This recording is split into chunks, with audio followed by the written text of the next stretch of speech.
এর মাঝেই ধীরে ধীরে কোথায় যেন হারিয়ে যেতে লাগলাম। তবে স্পষ্ট অনুভব করলাম আমার মাথার পাশে কারা যেন দাঁড়িয়ে আছে, কারা যেন অবতীর্ণ হয়েছেন সেই সেই অসীম ঐশ্বরিক মহালোক থেকে আমারই সুরক্ষায়। চোখ বুঝলাম।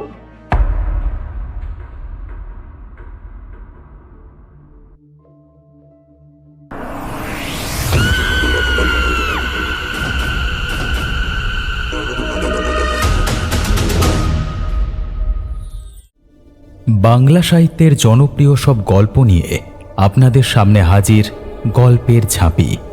এই চ্যানেলে প্রচারিত প্রতিটি গল্প সম্পূর্ণরূপে কাল্পনিক। এখানে বর্ণিত ঘটনা, চরিত্র এবং পরিস্থিতি লেখকের নিজস্ব কল্পনা থেকে তৈরি। বাস্তব জীবনের কোনো ব্যক্তি, স্থান বা ঘটনার সাথে এর কোনো সম্পর্ক নেই। যদি কোনো ঘটনার সাথে বাস্তবের সাদৃশ্য খুঁজে পাওয়া যায় তবে তা নিতান্তই কাকতালীয়। আমাদের উদ্দেশ্য শুধুমাত্র বিনোদন প্রদান করা। শ্রোতাদের প্রতি অনুরোধ, গল্পগুলো সংস্কার মুক্ত হয়ে উপভোগ করুন। আজকের গল্প লেখক সত্যজিৎ অধিকারীর কালীনাথ তান্ত্রিকের গল্প অবলম্বনে ডুমগড়ের বিভীষিকা।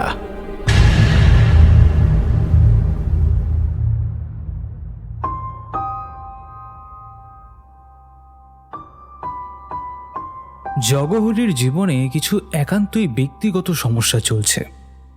সাধারণত সেই সব তান্ত্রিক বাবাকে বিশ্বাস করে না। তা ওই কথাই আছে না, কপালের নাম গোপাল ঠাকুর। গুঁতোয় পড়লে বড় লোককেও এমনিতেই গাছে উঠতে হয়। কালীনাথ তান্ত্রিকের নাম সে নানান মহলে শুনেছে, তাই আজকে একান্তই নিজের মনকে নিয়ন্ত্রণ করতে না পেরে চুপি চুপি এসে দাঁড়ায় নিমতলা ঘাটের কাছে। গরমের বিকেল, গঙ্গার ওপারে সূর্য ডুবছে, লাল আভা দিগন্তে ছড়িয়ে গেছে। তবে সেসবের দিকে কারোর লক্ষ্য নেই। বেশ কিছু লোক ঘাটের একপাশে জমা হয়ে রয়েছে একটা অন্য কারণে। লোকগুলো যেখানে বসে রয়েছে তার উপরে একটি উঁচু মতন একটা থামে, কালো খোঁচা খোঁচা লম্বা দাড়ি, মুখে কাঁধ ঝাঁকানো লম্বা চুল এবং তীক্ষ্ণ দুটো চোখ সমেত একজন উদাস সাধু এতক্ষণ ধরে মধুর সুরে রামপ্রসাদী গাইছিলেন। ইনি হলেন কালীনাথ তান্ত্রিক, অনেকে বলেন সিদ্ধ বাবা। শোনা যায় মহাকালের পরম ভক্ত তিনি। আবার মাঝে মাঝে দরাজ গলায় রামপ্রসাদী গানও করেন। নিমতলা মহাশ্মশানে ওর পুরনো আড্ডা হলেও দর্শন পেতে ভাগ্য লাগে। ব্যাপার বুঝতে পেরে গুটি গুটি পায়ে জগহরি দলটার একদম পেছনে গিয়ে বসে পড়ে। তান্ত্রিকের বয়স বেশি নয়, বছর ওই 40-এর মধ্যে হবে। তবু ওনার প্রতি সকলেরই সম্ভ্রম যেন অসীম। জগহরি বসে পড়ার সঙ্গে সঙ্গেই কালীনাথ তান্ত্রিক তার উদাস অথচ গম্ভীর গলায় বলতে শুরু করেন। বম ভোলে। ডুবুরগড়ে কান পাতলেই শোনা যায় কালো কুমারী দেবীর কথা। চায়ের দোকান থেকে বড়লোকের বৈঠকখানা, সকলেই একরকম সন্ত্রস্ত থাকেন এই দেবীর নামে। ডুমুরগড় ঝাড়গ্রামের মোংলা পরগনায় অবস্থিত। এদিকে বহু আগে মোংলা উপজাতির বাস ছিল, তাদের নামেই এই পরগনার নাম। এখন মোংলা পরগনার নাম বদলে গিয়েছে। কি নাম হয়েছে তা আমি বলবো না, কারণ আমি চাই না তোমরা যারা সাধারণ মানুষ তারা শুধুমাত্র উৎসাহের বশে সেখানে গিয়ে কোনো রকম বিপদের সম্মুখীন হও। আর তাছাড়া সেখানে যে ভয়ানক অভিজ্ঞতার সম্মুখীন আমি হয়েছিলাম, আমি আমি চাই না সে দুর্ভাগ্য আর কারোর কপালে জুটুক। যাই হোক, যে কথা বলতে বসেছি তাই বলি। সে বেশ কিছু কাল আগেকার কথা। পড়াশোনায় মন বসেনি কোনোদিনই। গ্রামে বনেদি পরিবারে জন্ম আমার। শিক্ষার চর্চা পরিবারে বরাবরই ছিল, তবু চেষ্টা করেও আমাকে পাঠশালার বেশি দূর এগিয়ে নিয়ে যাওয়ার ক্ষমতা কারোরই হয়নি। একটু যখন বড় হলাম তখনকার দিনের বিপ্লবী স্বেচ্ছাসেবী সংগঠনগুলোর সাথে মিলে পড়লাম। ওই যা হয়, যে নিজের জীবন কম গুরুত্ব দিয়ে দেখে সে সাধারণত সমাজের সমস্যাকে নিজের সমস্যা করে সমাধান করতে চায়। যাই হোক, আমাদের প্রধান কাজ ছিল মূলত অশিক্ষিত এদো গ্রামগুলোতে শিক্ষা সুস্বাস্থ্যের প্রচার করে উজ্জ্বল প্রাণবন্ত কুসংস্কার মুক্ত জীবনধারার সাথে তাদের পরিচয় ঘটানো। কিন্তু এরই মাঝে গোপনে আমার চলত সাধু সঙ্গ। সকলেই বিষয়টা জানতো, তবে আমাকে বিশেষ কেউ ঘাঁটাতো না। এসবের মধ্যেই একদিন কি একটা বিষয় নিয়ে ঘোর ঝামেলা বাঁধলো আমার সাথে দলের। তখনই আমাদের গ্রামে ঘাঁটি গেড়েছিল এক গৈরিক বসনধারী বাবা। এমনিতেই বাড়ির ঝামেলা, তার উপর ভালোবাসার দলের সাথে মতবিরোধ। ঝুলে পড়লাম বাবাজির দলে। আর সেই যাত্রা একেবারে শেষ হলো এই ঝাড়গ্রামে। আর এই ঝাড়গ্রাম বদলে দিল আমার সম্পূর্ণ জীবন। জীবনে কখন কোন পরিবর্তন কোন দিক থেকে আসে তা কেউ বলতে পারে কি? পারে না। কালীনাথ তান্ত্রিকের কথা বলার ভঙ্গির মধ্যে এমন একটা নিবিষ্ট ভাব রয়েছে যে যে কেউ চাইলেও ওর কথার মাঝখান থেকে বেরিয়ে আসতে পারে না, বরং হারিয়ে যায়। আজকের নতুন অতিথি জগহরিও হারিয়ে গিয়েছিল। শুধু তান্ত্রিক ঠাকুর মাঝখানে সিগারেট ধরানোর জন্য কিছুটা বিরতি নিলেন বলে জগহরি একটু বিচলিত হয়ে পড়ল। কিন্তু অচিরেই সে আবার ফিরে গেল ঠাকুরের গল্পের মাঝে। ঝাড়গ্রামে পৌঁছে বাবাজি আমাকে সোজাসুজি বলে দিল, যা বেটা, এবার থেকে নিজের রাস্তা নিজে দেখ। বলে বাবাজি চলে গেল নিজের উদ্দেশ্যে। মোংলা পরগনা 4টি গ্রাম নিয়ে গঠিত। রামেশ্বরপুর, হাতিমারি, সুরতিটোলা এবং হারাডি। এই 4টি গ্রামের দায়িত্বে তখন ছিল আমাদের গ্রামের মতো অন্য আর একটা স্বেচ্ছাসেবী সংগঠন। আমাদের সাথে খাতির জমে গেল তাদের কর্তার। বাবাজির বেশে যুবক লোককে দেখে সে একবার হাত ধুয়ে পড়ল। আমিও জমে গেলাম। লোকটার নাম কিষান ওস্তাদ। এর আগে বছর 3 বেলপাহাড়িতেও কাটিয়েছে। নিজের কাজ ঠিকভাবে করলেও কেন জানি না ভদ্রলোক কখনো খাস মোংলায় যেতেন না। বাবাজির কাছে শুনেছিলাম সে নাকি বিশেষ জায়গা, তবে যেতে হবে আমাকে একা। ব্যাপারটা আমার কাছে একটা জেদের পর্যায়ে পৌঁছে গিয়েছিল মনে মনে। তাই একদিন ওর খাতির যত্ন অবজ্ঞা করে জানিয়ে ফেললাম মনের আবদার। কিছু বললেন না, তবে মোংলা যাচ্ছি শুনে ভদ্রলোক একটু যেন ভুরু কুঞ্চিত করে মলিন একটা হাসি হাসলেন। ব্যাপার বোধগম্য হলো না কিছুই। এমনিতে এমন আড্ডাবাজ দিল খোলা মানুষ আমি খুব কমই দেখেছি, এবং ভদ্রলোকের সঙ্গে এই দিন 5 আলাপে তাকে কখনো যে এমন বিষণ্ণ গম্ভীর হতে দেখেছি বলে আমার মনে পড়ে না। বেশ একটু অবাকই হলাম। আমায় অবাক হতে দেখে উনি ব্যাপারটাকে হালকা করার জন্য হেসে বললেন, আরে যান ঠাকুর, নতুন জায়গা, ভালোই লাগবে। তবে ওদিকটা একটু দেখে শুনে থাকবেন, একটু উপদ্রব আছে। তবে হ্যাঁ, আপনি সাধু মানুষ, তাই অল্প হলেও আপনাদের ক্ষমতা বিস্তর। তবু ওই একটু সাবধানে, বুঝলেন তো? কি উপদ্রব সেটা আর জিজ্ঞাসা করিনি, কারণ এই কয়েকদিনে যা জেনেছি তার থেকে জানি ভদ্রলোক সমস্ত জীবন ভারতবর্ষের গহন বিপজ্জনক পাহাড়, নদী, নালা, জলে জঙ্গলে কাটিয়ে নানান রকম সংস্কারে বিশ্বাসী হয়ে পড়েছেন। অযথা ভয় পান। আমি তখন নবীন সাধক, গায়ে একেবারে টকবগে রক্ত। আমায় তখন পায় কে? তবু অগাধ দুষ্প্রাপ্য অভিজ্ঞতার অধিকারী তাম্রবর্ণের সেই প্রৌঢ় ভদ্রলোকের কাছে কেমন যেন একটু ইচ্ছা করেই পরাজয় স্বীকার করেছিলাম সেদিন। ওনার অগাধ জ্ঞান এবং ব্যবহারের গভীরতার কাছে কেমন যেন একটা একটা অতি বিশাল বহু বৃক্ষের সামনে জন্মানো ক্ষুদ্র লতা ঝোপের মতো তুচ্ছই মনে হলো নিজেকে। পিছনে অবশ্য আরো একটা কারণ আছে, যদিও ও মুখে কারণটা কোনোদিন বলেনি। ওর বইয়ের মাঝে আমি একখানা লাল মলাটের বই দেখেছিলাম, যার উপরে মা তারার এক বিকট মূর্তি আঁকা রয়েছে। আর তাছাড়া একটা লাল শালু জড়ানো বইয়ের কিয়দংশ খুলে একবার দেখেছিলাম, লেখা রয়েছে বৃহৎ তন্ত্রসার। সেখানে গ্রামের মানুষদের মতো সরকারের কর্তারাও জঙ্গলে যাওয়ার আগে বা জঙ্গলে কোথাও বাদা বনের রাজা বাঘমশাইয়ের নাম নেয় না, বলে বরে মিয়া। ভাবলাম হয়তো সেরকমই কোনো ব্যাপার।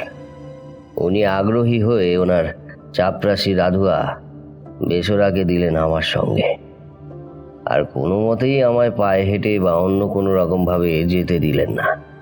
নিজের গাড়িতে সব ব্যবস্থা করে দিলেন। তবে যাত্রা লগ্ন সন্ধ্যার পর ঠিক হলো। শীতকাল। কিষাণবাবুর হাত নাড়তে থাকা দৃশ্যটা যখন অতি সহজেই চলমান জীব থেকে আমাদের দৃষ্টির অগোচরে ধূমকুণ্ডলীর মতো পুঞ্জীভূত সান্ধ্য কুয়াশার কুহকে হারিয়ে গেল, তখন শীতের সন্ধ্যা সবে জমতে শুরু করেছে। এই সময়টা এদিকে হাতির ভয়টা কম, তাই ভরসা করে এই অসময় বেরোনো গেছে। এতদিন এদিকে থাকায় রাত বিরেতে এই সব জঙ্গলে ঘুরেওছি অজস্র। কতদিন গভীর রাতে এদিকের জঙ্গলের ভিতরে এক অতি পুরনো ভগ্ন ডাকাত কালীর মন্দিরে গিয়ে বসে থেকেছি। মায়ের কাছে প্রার্থনা করেছি পথ দেখানোর। তবু সেদিনে সেই যাত্রাটা আমার আজও মনে পড়ে। হিমশীতল মাঘী পূর্ণিমার রাত। মাথার উপরে ফুটফুটে জ্যোৎস্না সারা গায়ে মেখে নিতে ইচ্ছা করে। দুপাশে ঘন শালবনের বুক চিরে কালো পিচের ঢালাও সড়ক শূন্য খাঁ খাঁ করছে। গোটা পথে প্রাণী বলতে আমি, রাধু আর ড্রাইভার উত্তম সিং। গাড়ির ইঞ্জিনের আওয়াজ না থাকলে অতিকালের কোনো দৃশ্য বলে ভ্রম হওয়ার সম্ভাবনাও থাকতো। রাত যত বাড়তে থাকলো, পুঞ্জীভূত কুয়াশাও যেমন আরো বেশি করে জমাট বাঁধল, তেমন পূর্ণিমাও ফুটলো বেশ করে। আমাদেরও যেমন ক্লান্তিহীন যাত্রা, তেমনই পণ করে যেন অক্লান্ত পরিশ্রমে চাঁদ মামাও চলল আমাদেরই মতো অজানা নিরুদ্দেশের পথে। এখন বুঝি অমন রাত্রির অভিজ্ঞতা মানুষের জীবনে অন্তত একবার হলেও দরকার, কারণ সবটা মিলিয়ে তবেই সে ভাবতে শেখে। সব কিছুর উপরে তোমাদের যে যুক্তিবিজ্ঞান অথবা সশরীরের বল প্রয়োগের গর্ব, তা সবসময় চলে না, তা বুঝতে শেখে। যেমন সেই ঘটনার পর আমি বুঝেছিলাম, অবগত হয়েছিলাম সৃষ্টির রহস্যময় কুহক সম্বন্ধে। বহুক্ষণ কারোর মুখে কথা নেই, এমন প্রাকৃতিক মুগ্ধতা যে সর্বদা বকবক করা একটা মানুষকেও মৌন করে দিতে পারে, তা রাধুর নীরবতা থেকেই বুঝেছিলাম। এমন চাঁদনি রাতে ঘুমোতে নেই। রাধুকে জিজ্ঞাসা করলাম, আচ্ছা, তখন কিষাণবাবু কি গোপন করেছিলেন রাধু? প্রশ্নটা শুনে প্রথমটায় সেও কেমন একটা ভ্যাবা চাকা খেয়ে গেল। তারপরে বলল, ঠাকুর, কালো কুমারী দেবীর কথা। কালো কুমারী দেবী? হ্যাঁ ঠাকুর, অনেক কথা জানতে পারবেন সব ধীরে ধীরে। কিন্তু ধীরে ধীরে জানার ধৈর্য থাকলো না। এতক্ষণে এই একঘেয়ে কুয়াশাচ্ছন্ন ধোঁয়া ধোঁয়া জঙ্গল, দিনের আলোর মতো প্রস্ফুটিত অথচ কুয়াশার কুহকে বাধাপ্রাপ্ত চন্দ্রলোক, সমস্তটা ছড়িয়ে সৃষ্টির এক অদ্ভুত রহস্যের দিকে মন টানছিল। রাধুকে জোর করে বললাম, কি ব্যাপার রাধু, বলোই না খোঁচা করে। বুঝলাম ব্যাপারটা বলে সে বেচারাও বিপদে পড়েছে। এখন আমার আদেশ অমান্যও করতে পারছে না, আবার ব্যাপারটা চেপেও যেতে পারছে না। কারণ এদিকে সাধু সজ্জনের প্রতি সম্মান এদের মারাত্মক। অবশেষে খানিক ইতস্তত করে সে শুরু করলো। ঠাকুর, সে বহু আগের কথা, আমার বাপ ঠাকুরদারও বহু আগে। এসব আমার শোনা কথা, তবে এইসব কিন্তু সত্যি বাবু। মিথ্যে বলে যে অবিশ্বাস করেছে সে কিন্তু মরেছেই। হুল বিদ্রোহে ইংরেজরা জিতলেও আইন করে সাঁওতালদের জন্য সাঁওতাল পরগনা করা হলো। সুতরাং সাঁওতাল অধ্যুষিত একটি বিস্তীর্ণ ভূভাগের শর্ত চলে গেল সেই সব স্থানীয় জমিদার এবং ভূস্বামীদের হাত থেকে। এতদিন এদের কাছে এই নিরীহ পোকা লোকগুলোকে ঠকিয়ে জমি লিখিয়ে নেওয়াটা কোনো ব্যাপারই ছিল না। কিন্তু এখন সেসব বেআইনি হয়ে পড়ল। সাঁওতালরা শুধুমাত্র সাঁওতালদেরই জমি বেচতে পারবে এখন থেকে। এই সময় জমিদার দক্ষিণারায়ণ রায় পূর্ববঙ্গের মানসিংহ থেকে সপরিবারে পালিয়ে আসেন খাস মোংলার ডুমরু করে। পরে জানা যায় হুলের পরেও ওই জমিদার তার পূর্ব অধিকৃত জমি ফিরিয়ে দিতে না চাইলে আদিবাসী প্রজারা দল বেঁধে তার বাড়িতে আক্রমণ করে। তখন প্রাণের ভয়ে জমিদার তার পরিবার এবং বাড়িতে গচ্ছিত কিছু টাকা কড়ি সমেত এদিকে পালিয়ে আসে। তবে সেই জমিদার পালিয়ে আসার জন্য এত দূরের একটা জঙ্গল এলাকা কেন বেছে নিল সেটা অবশ্য বলা যায় না। অনেকে বলে যে জমিদারকে তার প্রজারা শুধুমাত্র জমি ফিরিয়ে দেওয়ার জন্য এই দাবিতেই প্রাণনাশ করতে চায়নি, কারণ নাকি ছিল অন্য। তবে সে হয়তো শুধু মুখেরই কথা, বলা কিছুই যায় না। যা হোক, এখনের মতন তখন যোগাযোগ ব্যবস্থা এত উন্নত হয়নি। এক জায়গার খবর অন্য জায়গায় পৌঁছাতে যুগ কাবার হয়ে যেত। সুতরাং দক্ষিণারায়ণের পূর্ব কীর্তি যদিও কিছু যদি থেকে থাকে তা এদিকে কেউই জানতে পারল না। অথচ এখানে খাস জমিতে সরকারের সাহায্য নিয়ে এবং নিজের নিয়ে আসা অর্থ নিয়ে আবারও গুছিয়ে বসলো জমিদারি। তবে জমিদারি আর বেশি দিন রইল না। এরপর কেটে যায় প্রায় 25 বছর। ততদিনে দক্ষিণারায়ণ আবারও জমিদার হয়েছে। প্রথম থেকেই বাঙালি জমিদার জঙ্গলে এসেছে শুনে কিছু হা ঘরে ভবঘুরে এদিক ওদিক থেকে এসে জুটতে থাকে। কথায় আছে না, ঢেকি স্বর্গে গেলেও ধান ভানে। দক্ষিণারায়ণের দেহে ছিল জমিদারির রক্ত। এ সুযোগ তিনি ছাড়বেন কেন? ম্যাজিস্ট্রেটের কাছে অনুনয় বিনয় করে আরও বেশ কিছু খাস জমি হাতিয়ে এই হতভাগাগুলোকে বসিয়ে দিলেন জমি দিয়ে। আশেপাশে প্রচার করে দেওয়া হলো যে নতুন বাঙালি জমিদারের জমিদারিতে বিনা কর্জে জমি পাওয়া যাচ্ছে। পিল পিল করে লোক এসে সাঁওতাল পরগনার মাঝে তৈরি করে ফেললো একটা নতুন দক্ষিণারায়ণপুর গ্রাম।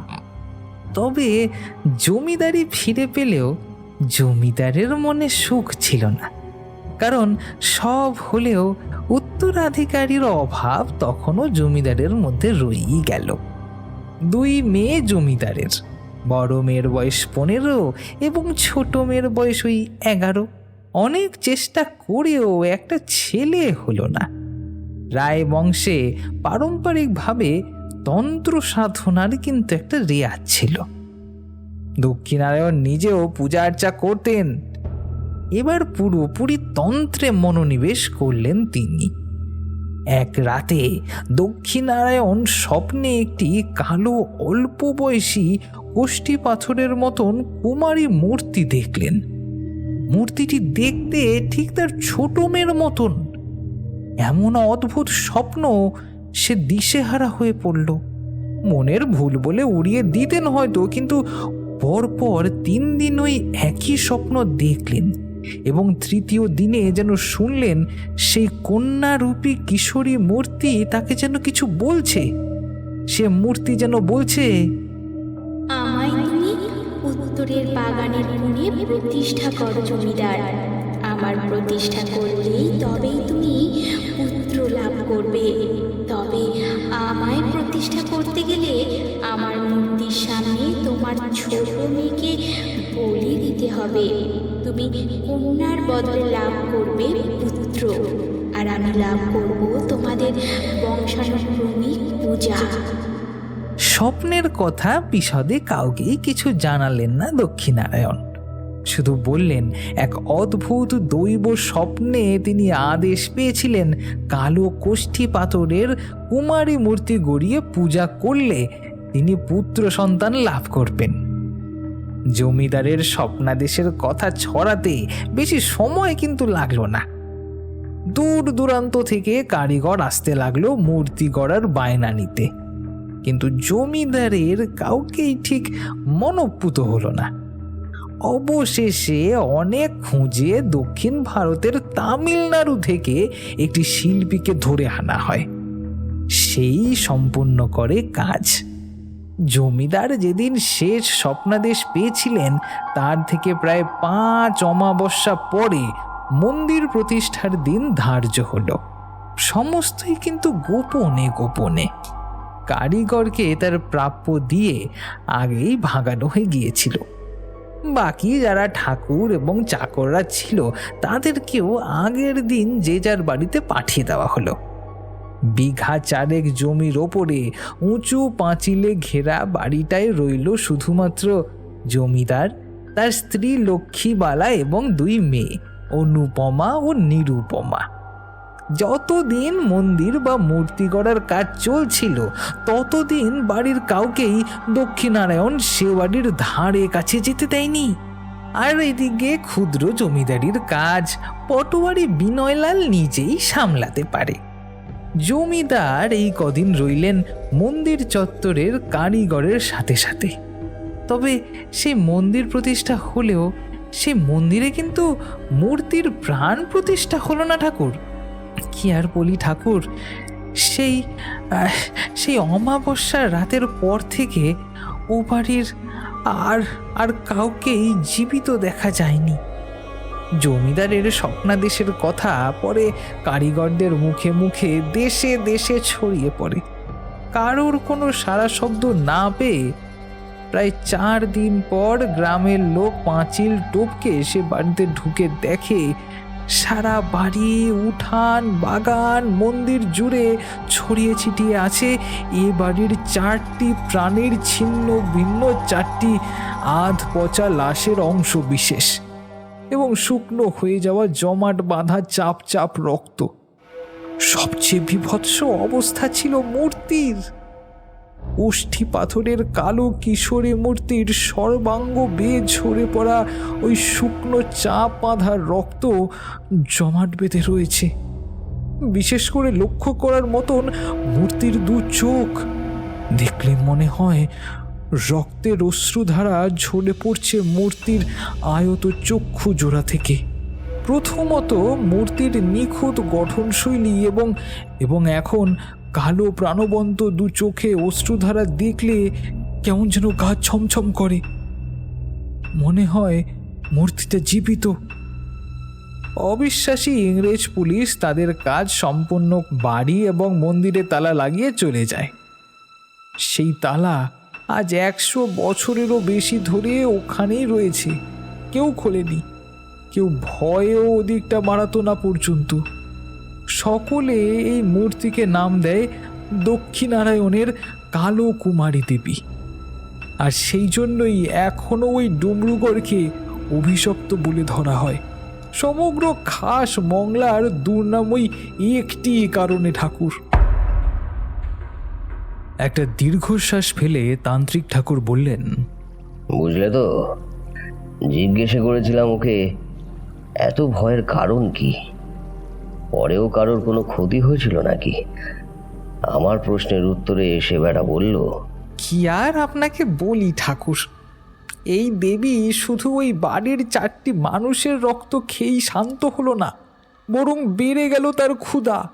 শোনা যায় এরপর থেকেই দক্ষিণারায়ণপুরে প্রতি অমাবস্যার রাতে একের পর এক কুমারীর ভয়ানকভাবে মৃত্যু হতে লাগলো। অবশ্য এ মৃত্যুকে শুধু মৃত্যু বললেই ঠিক বলা হয় না। কোনো অশরীরী উপায়ে খুন হতে শুরু করলো এই নিষ্পাপ ফুলের মতন প্রাণগুলো। সবই ঘুমের মধ্যে হতো। অবশেষে একদিন এই গ্রামের সকলে পরামর্শ করে, যেভাবে একদিন ভিন্ন ভিন্ন প্রদেশ থেকে এখানে এসে সুখের নীড় গড়েছিল এরা, এখন প্রাণের মায়ায় তাদের প্রাণপ্রিয় গ্রামকে রাতারাতি রিক্ত করে এখান থেকে চলে গেল সকলে। কেউ আর জানলো না তাদের খোঁজ। এরপর থেকেই ওই জমিদার বাড়ির সাথে সাথেই পরিত্যক্ত হয়ে গেল গোটা দক্ষিণনারায়ণপুর তথা ডুমরুগড় গ্রাম। সরকারও কোনো অজ্ঞাত কারণে এদিকে আর নজর দিল না।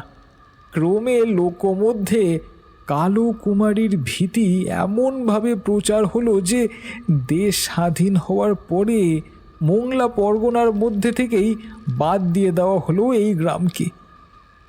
সরকারও যেন ইতিহাসের একটা কালো অধ্যায়কে মুছে ফেলতে বদ্ধপরিকর হয়ে পড়ল। কালক্রমে রিক্ততা বাড়তে বাড়তে এই গ্রামকে ঘিরে এমন অশনি ভীতি জড়িয়ে পড়ল যে কাকচিল এই গ্রামকে সম্পূর্ণরূপে পরিত্যাগ করল। এখন এখানে বিরাজ করে শুধুই জমাট নীরবতা। আশেপাশের গ্রামের কেউ কেউ বলে, মাঝে মাঝে এখানে এখনো অমাবস্যার ঘন কালো রাতে ওই মায়াপুরী, ওই মৃত্যু লোকের মতন গ্রাম থেকে ভেসে আসে সুরেলা কচি মেয়ের গলার হাড় হিম করা অট্টহাসি। রাধু যখন তার গল্প শেষ করলো, ভোরের আলো ফুটতে শুরু করেছে। এতক্ষণে জঙ্গলের রাস্তা ছেড়ে আমাদের জিপ একটা গঞ্জ মতো জায়গায় এসে পড়েছে। রাধুর গল্প শুনতে বেশ লাগছিল। মনে মনে এই নিরীহ লোকগুলোর অজ্ঞ ভীতির প্রতি একটু মায়াই হচ্ছিল। মুখে কিছু বলিনি, তবে রাধুর সাথে সাথে আমারও ভিতর থেকে একটা দীর্ঘ নিঃশ্বাস বেরিয়ে এলো। ড্রাইভার উত্তম সিংকে জিজ্ঞাসা করলাম, और कितना दूर सिंह जी? जल्दी पहुंच जाएंगे बाबा। খানিক সকাল হতে রাস্তায় একটা চায়ের দোকান দেখে দাঁড়ালাম।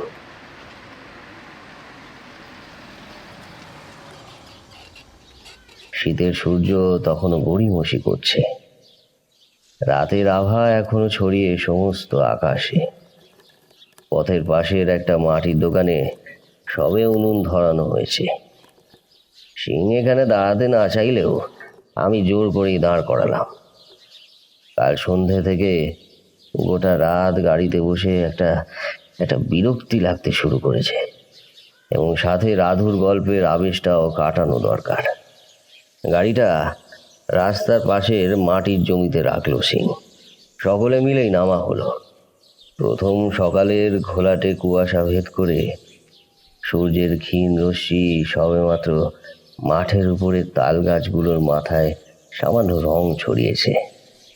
গেরুয়া ওড়নাটা মুখে মাথায় আষ্টে পৃষ্ঠে জড়িয়ে এগিয়ে গেলাম দোকানের দিকে। সেখানে ততোধিক ঝাপসা ধূম্র বলয়ের খেলা। ঝুপ ঝুপ কয়লার আগুন থেকে নির্গত রাশিকৃত ঝাপসা ধোঁয়ার কুণ্ডলীর মাঝে হঠাৎ এক দ্বাদশ বর্ষিয়ার মুখ দেখে আমি চমকে উঠলাম। কিন্তু আমার চমক বুঝতে দিলাম না কাউকে। ভাটার টানের ঘোলা জলের মতো জ্যাল জ্যালে ধোঁয়ার রাশির মাঝে হাসি মুখে শ্যামবর্ণা যে মেয়েটি আমার দিকে তাকিয়ে রয়েছে, সে যেন রাধুর গল্পের সেই কোষ্ঠী পাথরের দেবী চরিত্র। বলি, ও ঠাকুর, কি চাই? হাসি হাসি মুখের এই সাধারণ কথাগুলি এমন চমক লাগালো যে একপাশে সরে গেলাম। সেই প্রথম মনের গভীরে লালন করা দুর্বোধ্য সংস্কার আর আদিম ভয়ের স্বাভাবিক স্বরূপ অনুভব করেছিলাম। এতদিন করা সাধু সঙ্গের সমস্ত বল এক জায়গায় করেও যেন প্রতিরোধ করতে পারলাম না এই সাধারণ নারীকে। আমার জায়গাটা রাধু নিয়ে বলল, চা হবে নাই? আরে হবে কবে, বস কিনে। সেই একই কোষ্ঠী পাথরের হাসি মাখা মুখে জবাব দিল মেয়েটি। সেই কুয়াশা মাখা বিহানে চাটা বেশ ভালোই জমেছিল, এবং এই মেয়েটিকে আমি কখনো ভুলিনি। এর ঘন্টা দুয়েকের মধ্যেই পৌঁছে গেলাম মোংলায়। আমার আসার খবর আগেই পৌঁছে গিয়েছিল, সুতরাং সাধু বাবার জন্য ব্যবস্থা একটা হয়ে থাকবে সেটা আশাই করেছিলাম। ছিমছাম জায়গা মোংলা, এদিকে বেলপাহাড়ির মতো ঘন অরণ্যের সমাবেশ নেই। মোটের মাথায় একটা গঞ্জ মতো জায়গা। অনেক জোড়াজুড়ির পরেও আমার কথা না শুনে জোর করে আমাকে থাকতে দেওয়া হলো সদর মহকুমার নিজস্ব কুটিরে। ছোট্ট গঞ্জটা থেকে দূরে একটা মাঠের ওপারে কুটির। এদিকটা বেশ নিরিবিলি। বিকেলের দিকে আমায় আর এক দফা সাবধানী বাণী শুনিয়ে রাধু এবং সিং দুজনে বিদায় নিল। আমি বুঝতে পারলাম না এই নিরিবিলি মফস্বল, এই শান্ত সমাহিত পরিবেশ আমার আমার দু কামরার এক হারা সরকারি ঘরের মধ্যে বিপদের কি থাকতে পারে। তাছাড়া ঈশ্বর আমার সহায়। তবে একটা জিনিস মনে হলো, রাধুর গল্পের সত্যি মিথ্যা জানি না, তবে তবে একটা প্রভাব আছে। মনে মনে প্রতিজ্ঞা করলাম, ঈশ্বরের পথে চলে এদের মনে সব অজ্ঞতা আমি দূর করে দেব। জীবন এরকম ভালোই কাটছিল এখানে। বাধা বন্ধন নেই, ঘরের টান নেই, পরিজনের নালিশ নেই। যদিও আমি ব্রহ্মচারী, তবু সে যাতনা অনেককে দেখেই বুঝেছি। যাই হোক, এখানকার মন্থর মায়াময় জীবনযাত্রার তালে তাল রেখে জীবন যে কিভাবে কেটে যেত বুঝতেই পারতাম না। এখানে একটা বটতলার আড্ডায় সাধু লোকের বেশ খাতির আছে। আশপাশ থেকে বেশ কয়েকজন বাবাজি গোছের লোক আসে। সেখানেই বসে মাঝে মাঝে ধর্মকর্মের কথা বলি, শুনি। অভিজ্ঞ সাধকদের থেকে গুরু গ্রহণের নানান পরামর্শ নিই। সরকারি অফিসার অরূপবাবু মাঝে মাঝে বলেন, তা মশাই, আপনার যেরূপ জীবন ধারণের ধরন, তাতে অবধূত ধরনের কাণ্ড কিন্তু ঘটিয়ে ফেলতে পারেন। জানি না সে সময় অরূপ মজুমদারের মুখে মা সরস্বতী বাস করছিলেন কিনা। তারপর জীবনের নদী খাত দিয়ে কত জল বয়ে গেল। আজ দেখো, সত্যি অবধূত হয়তো হতে পারিনি, তবে সাধন মার্গে টিকে তো আছি। যাই হোক, সেদিন বিকেলের পড়ন্ত আলোকে ঘরের দেওয়ালে রামেশ্বরপুরের ফুকি কালীর মূর্তির দিকে কি ভেবে যেন একঠায় তাকিয়ে রয়েছি। হঠাৎ দরজায় টোকা পড়ল। চমক ভাঙল আমার। 1, 2, 3 বার, এবং বেশ জানি যে দরজা না খোলা অবধি সে টোকা থামবে না। নিশ্চয়ই চাঁদলাল। ও, তবে বলা হয়নি, এই কদিনেই একটা স্থানীয় সান্ধ্য সাধু মজলিসের সভাপতি হয়ে উঠেছি। আড্ডা হয় অরূপ বাবুর বাড়িতে। আমায় তরুণ বাঙালি পেয়ে, আবার সাধু পেয়ে বেশ খাতির করেন ভদ্রলোক। আসছি হে বলে উঠে গিয়ে দরজা খুললাম। কি ব্যাপার, আজ যে এত তাড়াতাড়ি? এখনো তো ইতিহাসের শিক্ষক তার স্ত্রীর হাতের প্রথম পেয়ালা চাটাই খাননি বলে মনে হয় আমার।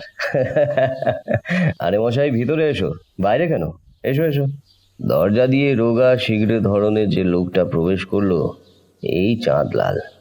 পানের পিকটা খোলা দরজা দিয়ে ফেলে ছাতাটা কপাটের ধারে রাখতে রাখতে বলল, তা আজ একটু তাড়াতাড়ি এলাম সাধু।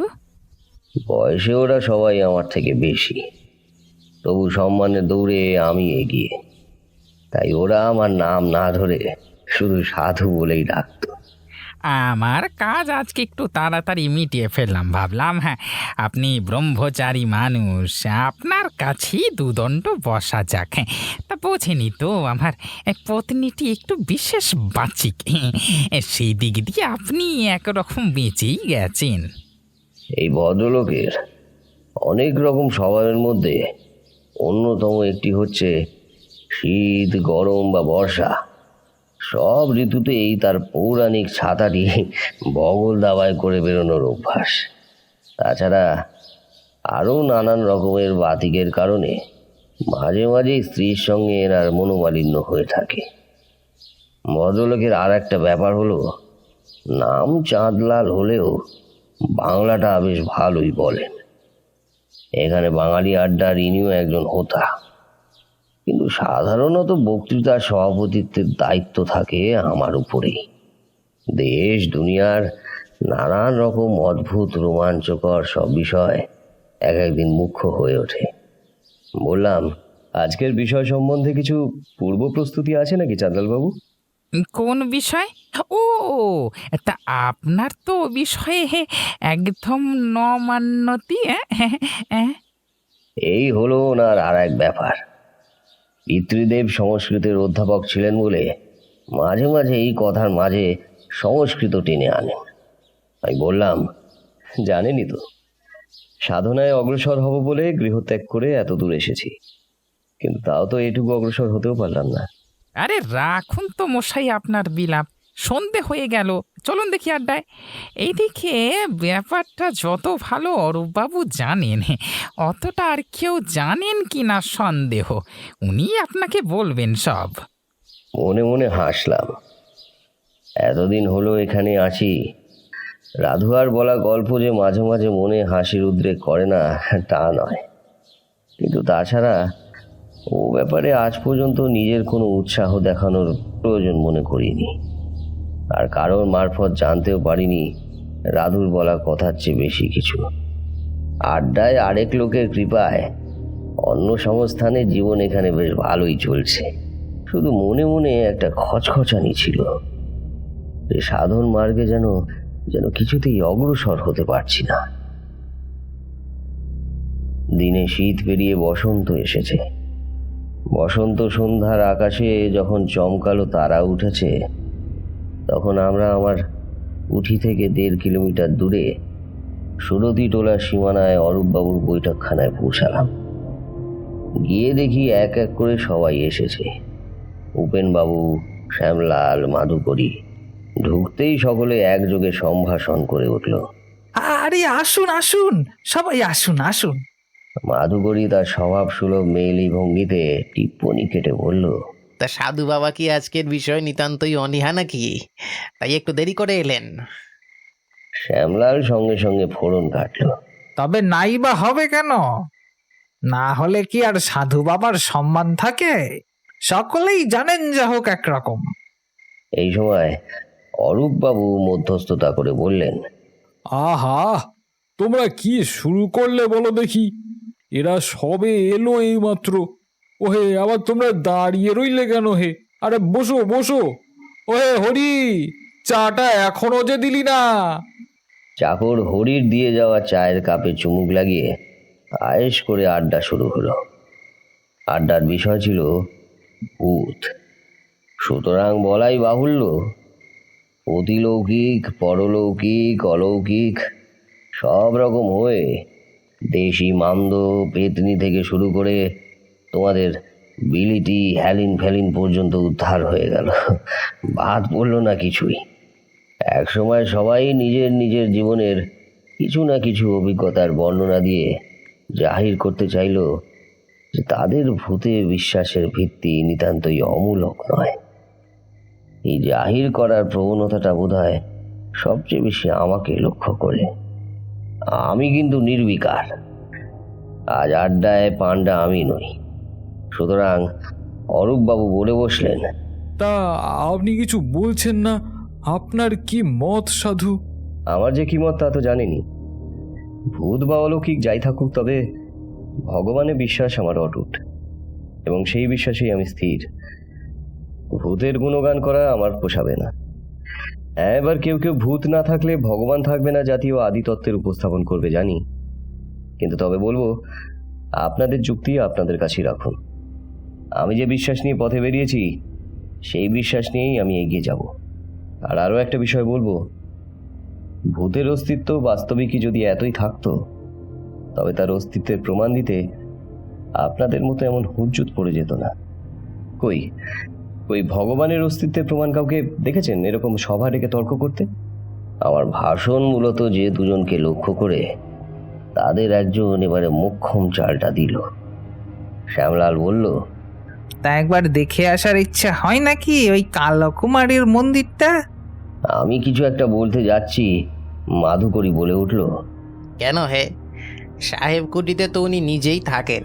হ্যাঁ, এতদিন কিছু হয়নি বলে যে কোনো দিনই কিছু হবে না তাকে বলতে পারে? হাজার হোক, সরকার তো এমনি ফ্রি ফোকটে আর ওই বাড়ি আপনাকে থাকতে দেয়নি, তাই না? হ্যাঁ, আসলে বাড়িটার বদনাম ছিল বিস্তর আমাদের জন্মের আগে থেকেই।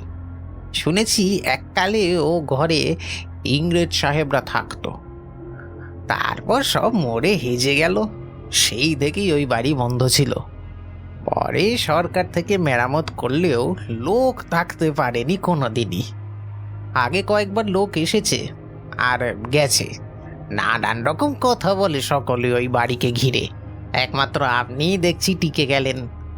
প্রথমে ভেবেছিলাম আপনাকে কিছু বলবো না, আপনি হয়তো সব বুঝতে পারবেন, কিন্তু আপনি রয়ে গেলেন আর ধীরে ধীরে ও কথাও আমাদের মন থেকে বেরিয়ে গেল।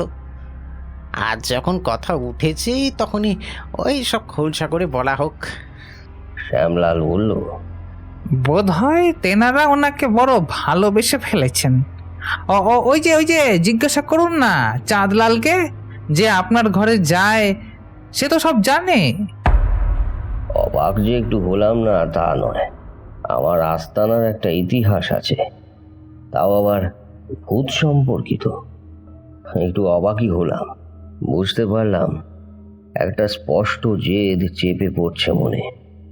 তর্ক দিয়ে বললাম, বেশ, তবুও আমি মানছি না। যদি সত্যি ও বাড়ির এমন ইতিহাস থেকে থাকে, তাহলে আপনারা আরো ভালো বুঝতে পারছেন যে সমস্ত ইতিহাসবিদ সত্যি কথা বলে না। মানুষ মাত্রই যে এত মহান জ্ঞানের গর্ব করে, তার মধ্যে অধিকাংশই মিথ্যা। আর যদি তা না হতো, তাহলে অন্তত আমার এতদিনে অক্কা পেয়ে যাওয়ারই কথা। কি বলেন সকলে? তাহলে প্রমাণিত হলো যে ভূতের উপরে ভগবান সত্যি, তাই তো? সেদিন আড্ডা ভাঙতে রাত হয়ে গেল। ফেরার পথে আমার প্রশ্নের উত্তরে চাঁদলাল জানালো, সেও অন্য সকলেরই মতো আগে এই বাড়ির ত্রিসীমানা এড়িয়ে চলত, কিন্তু আমার এখানে স্বাভাবিকভাবেই থাকার পর থেকে তার মনে হতে শুরু করেছে যে হয়তো সমস্তটা সত্যি রটনা। কিন্তু এই অন্ধকার ভুবন বিস্তৃত মাঠের ওপারে একাকী নিরালায় দাঁড়িয়ে থাকা ইতিহাসের সত্যি মিথ্যা কিছু সাক্ষ্য বহন করা বাড়িটা পর্যন্ত আমাকে এগিয়ে দেওয়ার সাহসও মনের মধ্যে আজও জোগাড় করতে পারেনি। স্বাভাবিকভাবেই পত্নী দেবীর সংহার রূপের প্রতি ভীতি প্রদর্শন করে এবং এই রাতের বেলায় আড্ডা দিয়ে বাড়ি ফেরার অপরাধে যথেষ্ট গঞ্জনার সম্মুখীন সে হতে পারে, এই আশঙ্কা দেখিয়ে মাঠের ওপারের আলের রাস্তা থেকেই নিজের গৃহের পথ ধরল। ফিরতে ফিরতে আমার একটা কথাই বারবার মনে হতে লাগলো, যত যাই হোক, রটনা যে একটা এই বাড়ির সম্বন্ধে আছে, তা আজকের ঘটনা জানার পর এবং তার সাথে এই কয়েক মাসের এখানকার বন্ধুমহলকে বারবার আমন্ত্রণ করেও তাদের না আসা থেকে এর যথার্থতা জানা যায়। ভূত নাই থাকলো, কিন্তু লোক যখন এককালে থাকতো, মৃত্যু ঘটে থাকতেই পারে। আমাকে একটা বাতিকের মতো পেয়ে বসলো। ফাঁকা মানুষের কাছে বাতিক বড় বালাই। কেমন যেন একটা মনের মধ্যে নিজের অজান্তেই স্থির করে ফেললাম যে এ বাড়ির রহস্য আমি খুঁজে বের করবই, এবং খুঁজে না পাওয়া অবধি আমি থামবো না। ভাগ্য এবং বিধির লিখন আমাদের দিয়ে যে কত কিছু করিয়ে নিতে পারে তার কি ঠিক থাকে? আমি একা মানুষ, দুবেলার রান্না করে নিই দুপুরে। বাড়ি ফেরার পর অফিসের দেওয়া কেরোসিনের চুলায় দুপুরের রান্না করা ডাল গরম করে ভাত মেখে খেয়ে শুয়ে পড়লাম, কিন্তু ঘুম এলো না। বারবার মনের ভিতর আড্ডায় শ্যামলাল আর মাধুকরীর বলা কথাগুলো পাক খেতে লাগলো। গভীর রাতের পর ঘুমিয়েছি সম্ভবত, কারণ তন্দ্রার মধ্যে সুদূরে চার্চের ঘড়িতে 12টা ঘন্টা আবছা শুনতে পেয়েছি। কিন্তু ঘুম খুব গভীর হওয়ার আগেই আধো আধো তন্ত্রার মধ্যে শুনতে পেলাম ঘরের মধ্যে কারা যেন চলাফেরা করছে। এই খাটের নিচে, এই ডাই করে রাখা বাসনের মধ্যে। তো ওই ভাতের হাঁড়িটা উল্টে পড়ল। ইঁদুর নাকি? কিন্তু এতদিনে তো ইঁদুর দেখিনি কখনো এখানে। অবশ্য ক্ষেত খামারের ধারে ঘর, ইঁদুর আসলেও আসতে পারে। কিন্তু ছোট ভাঙা টেবিলটার উপরে আমার তন্ত্রযোগের কয়েকটা হাতে লেখা নথি ছিল, সেগুলো কাটলেই মুশকিল। তাই তাড়াহুড়ো করে উঠে পড়লাম। উঠে আমার প্রথমে খেয়াল হলো বাতির কথা। মনে পড়লো কেরোসিন ফুরিয়েছে, বাতি জ্বালার উপকরণ কিছুই নেই। অগত্যা একবার মনে হলো পাশ ফিরে শুয়ে ঘুমিয়ে পড়ি, কিন্তু ওদিকে দাপাদাপি আরও বেড়েছে। অনভ্যস্ত যে কোনো মানুষ অশরীর কিছু বলে ভুল করতেই পারেন, কিন্তু অভিজ্ঞতা থেকে জানি ধামা ইঁদুরের রাতের বেলা চলাচলের শব্দ অনেক সময় নির্জন গৃহমধ্যে মানুষের পদচারণা বলে ভুল হয়। বিড়ি জ্বালার জন্য দেশলাই রাখা ছিল খাটের পায়ার কাছে। হাত রিয়ে নিলাম। ইঁদুরের দাপাদাপি লক্ষ্য করে রান্নাঘরে পৌঁছালাম। দেশলাইয়ের আলোয় অন্ধকার রান্নাঘরে আমায় ঘিরে ক্ষুদ্র আলোকবৃত্ত শুধুমাত্র আলোয়া রচনা করে রইল। দৃষ্টিগোচর হলো না কিছুই। একটা কেরোসিনের লম্ফ ছিল রান্নাঘরের কোণায়। অনেক আশা নিয়ে সেটাতে আগুন দিতেই দেখলাম জ্বলে গেল।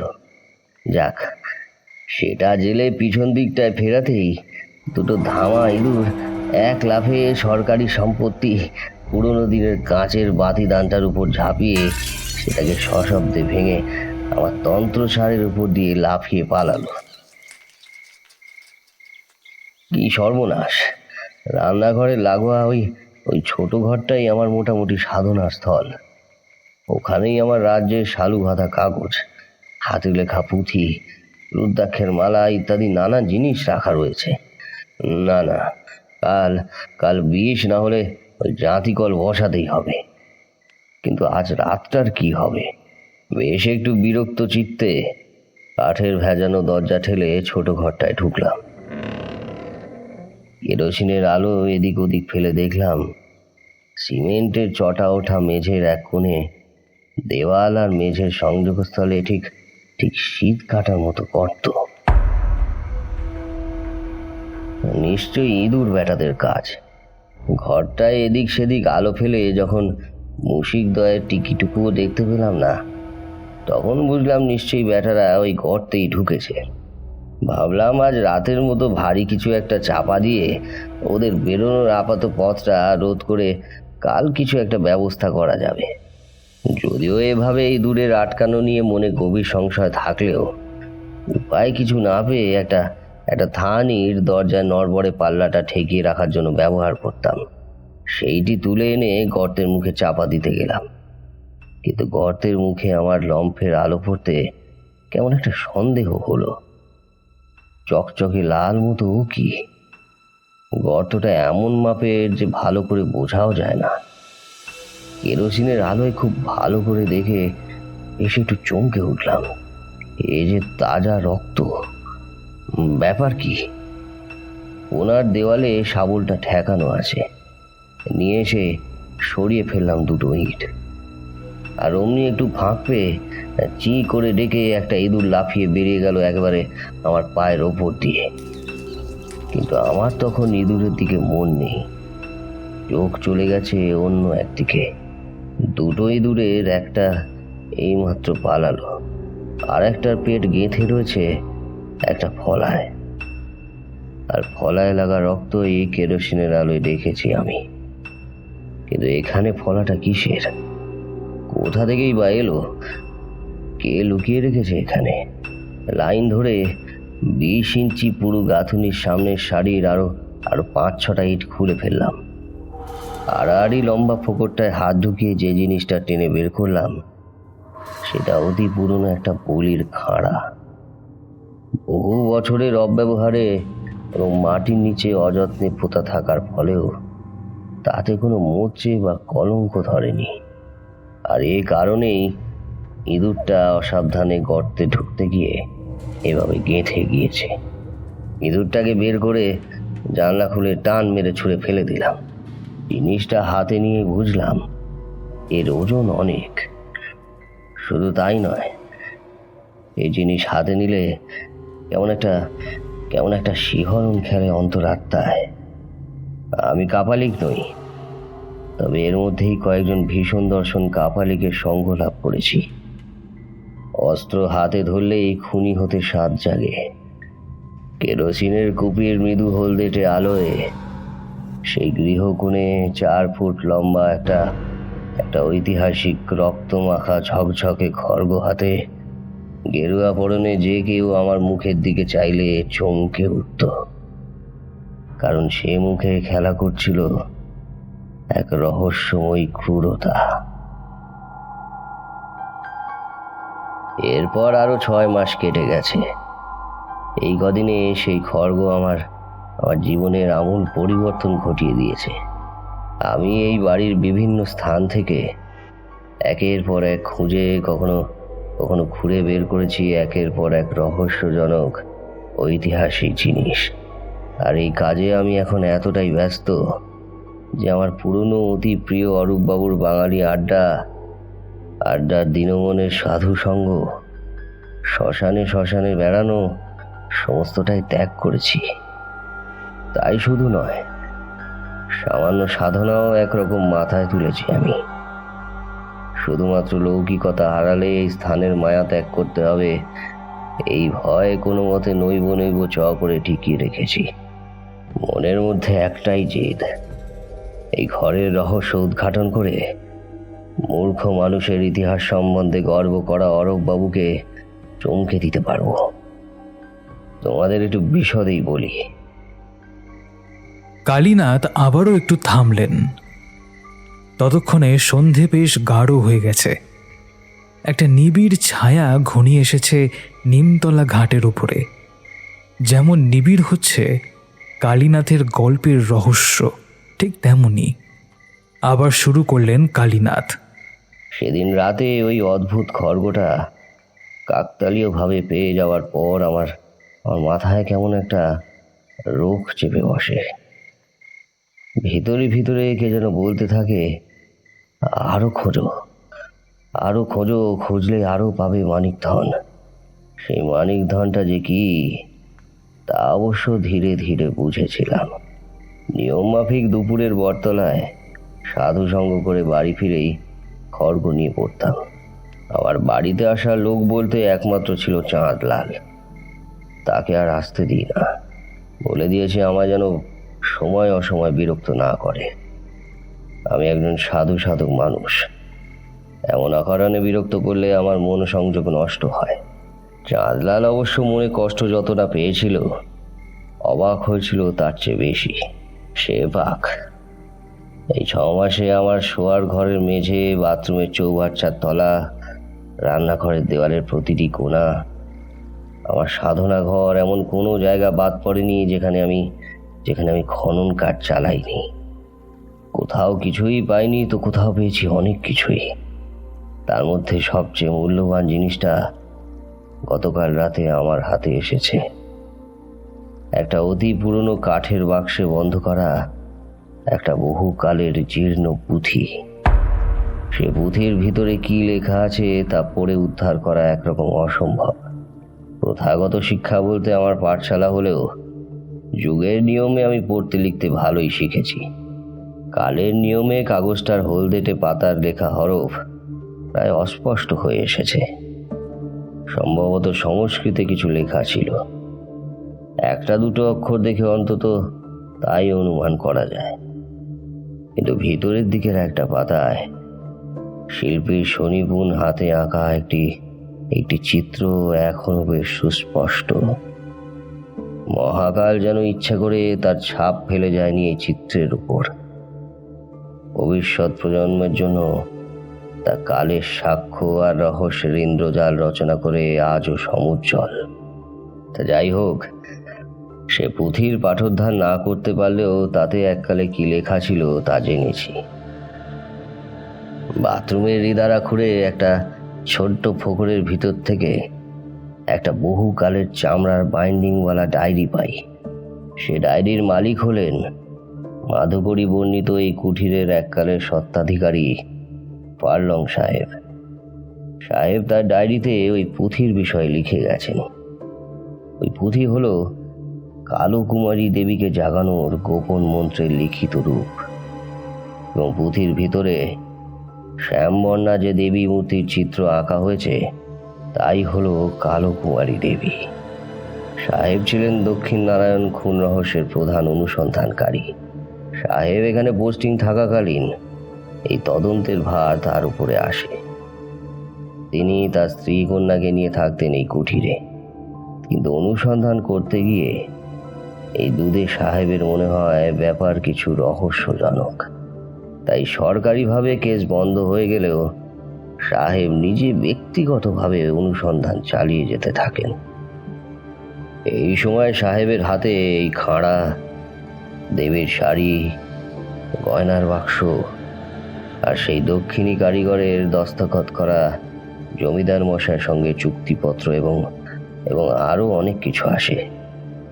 কিন্তু এগুলোর মধ্যে সবচেয়ে গুরুত্বপূর্ণ ছিল এই পুঁথি এবং জমিদার পরিবারের বংশানুক্রমিকভাবে চলে আসা গোপন তন্ত্র সাধক প্রক্রিয়ার একটি কাপড়ে লেখা লিপি, যা জানান দেয় এই পরিবারে গুপ্ততন্ত্রের সাধনা যুগ যুগ ধরে চলে আসছে, যেখানে বারবার করে বছরে একটি তিথিতে কুমারী বলির কথা বলা হয়েছে। সাহেব যুক্তিপ্রবণ মানুষ ছিলেন। মূর্খ সাহেবের মনে হয়েছিল তিনি সবটা যুক্তি দিয়ে কিনারা একরকম করেই ফেলেছিলেন, কিন্তু তার কপালে এ রহস্যের কিনারা করার সুযোগ ছিল না। ডায়েরিটা বেশ ভূমিকা করে শুরু হলেও শেষ হয়ে যায় হঠাৎ করেই। মনে হয় এই ঘর সময়ের সাথে হাত ফিরিয়ে এবং রূপ বদল করলেও কালের প্রভাব নিয়ন্ত্রণী ক্ষমতা এই ঘরের উপর এখনো আছে অন্য কোনো শক্তির। সে শক্তি যতটা দেখানো প্রয়োজন মনে করে ততটাই দেখায়, আর যেটা দেখার প্রয়োজন নেই তার রহস্যের আবরণে রেখে দ্রষ্টার কৌতূহল উদ্রেক করে অলক্ষ্যে বসে মজা দেখে। কারণ পুঁথির লেখাগুলোর মতোই সাহেবের ডায়েরির বাকি পাতাগুলো কিছু ছেঁড়া এবং কিছু কালি আবছা হয়ে আর পড়া যায় না। মাথার মধ্যে একটা জেদ চেপে গেল। মনে জয় মা বলে আবার পরবর্তী উদ্দেশ্য স্থির করে ফেললাম। পরদিনই আমার জিনিসপত্র বেঁধে ফেললাম। কাউকে কিছু না বলে দরজায় চাবি লাগিয়ে চাবিটা পাশেই রেখে বেরিয়ে পড়লাম পথে। দিনের বেলাটা এদিক ওদিক গা ঢাকা দিয়ে কাটিয়ে সন্ধ্যা নামতেই হাঁটা লাগালাম দক্ষিণ রায়পুরের পথে। আগে থেকেই জানতাম মোংলা থেকে বাসে দুমকা যাওয়ার পথে পড়ে এই গ্রাম। আসলেই কোথায় যে জায়গাটা সে স্থানের খোঁজ মোটামুটি আগে থেকেই নিয়ে রেখেছিলাম। কোমরে গোঁজা সঞ্চয়ের যে কয়েকটা সিকি আদুলি ছিল তা দিয়ে বাস ভাড়া করে সে জায়গায় আশেপাশে এই বাস থেকে নেমে পড়েছিলাম আগে। এবার সন্ধ্যা নামতেই হাঁটা দিলাম।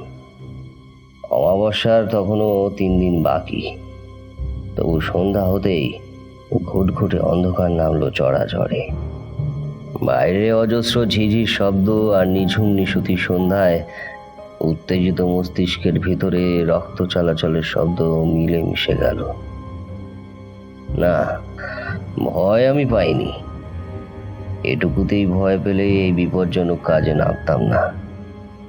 বিপদের নেশা আর অনিশ্চয়তার নেশা এক বড় নেশা।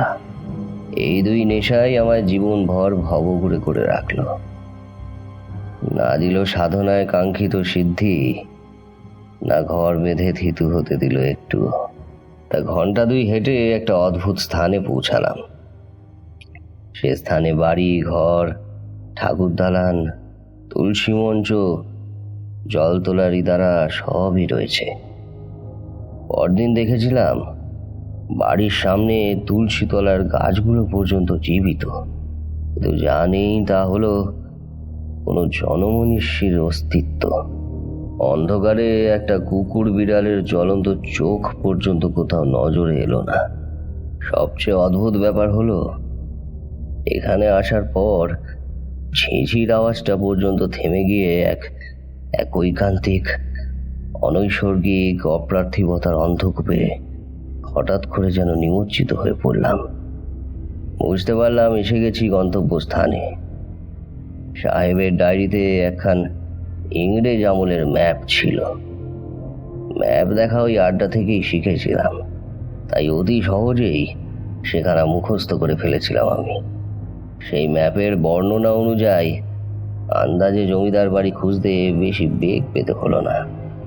অন্ধকারে সব পরিত্যক্ত পুরনো বাড়িকেই হত্যাপুরী বা ভূতেদের আবাস বলে মনে হয় আদিম সংস্কারের বশে। শত বৎসর পুরনো এ বাড়ির তার ব্যতিক্রম নয়। লোহার জং ধরা প্রধান দুয়ারের ওপারে কিছু দেখাই যায় না। দরজা খোলার কসরত করলাম না, রেলিংয়ের খাপে পা দিয়ে দরজা টপকে ওপারে চলে গেলাম।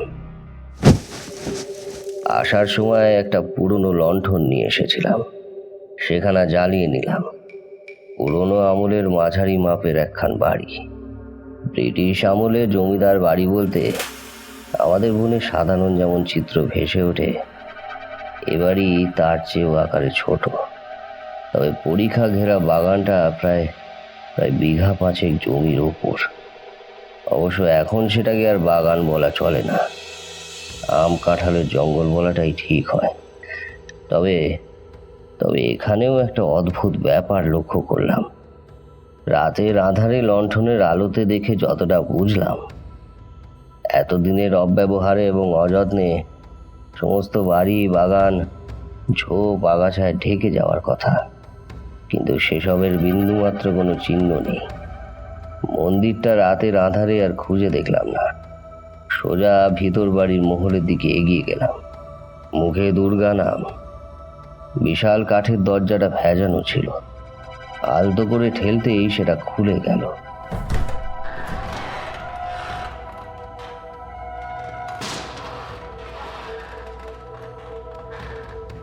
তোমরা অনেক সিনেমা দেখে থাকবে, তাই সহজেই আন্দাজ করতে পারো, তবে ব্যাপারটা একেবারেই সেরকম নয়।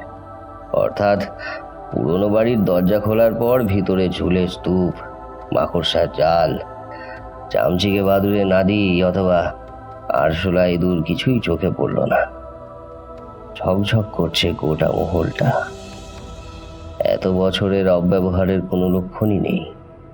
আর এই অস্বাভাবিক বৈপরীত্যই মনে কেমন একটা বিস্ময় মিশ্রিত ছমছমে শিহরণের উদ্রেক ঘটায়।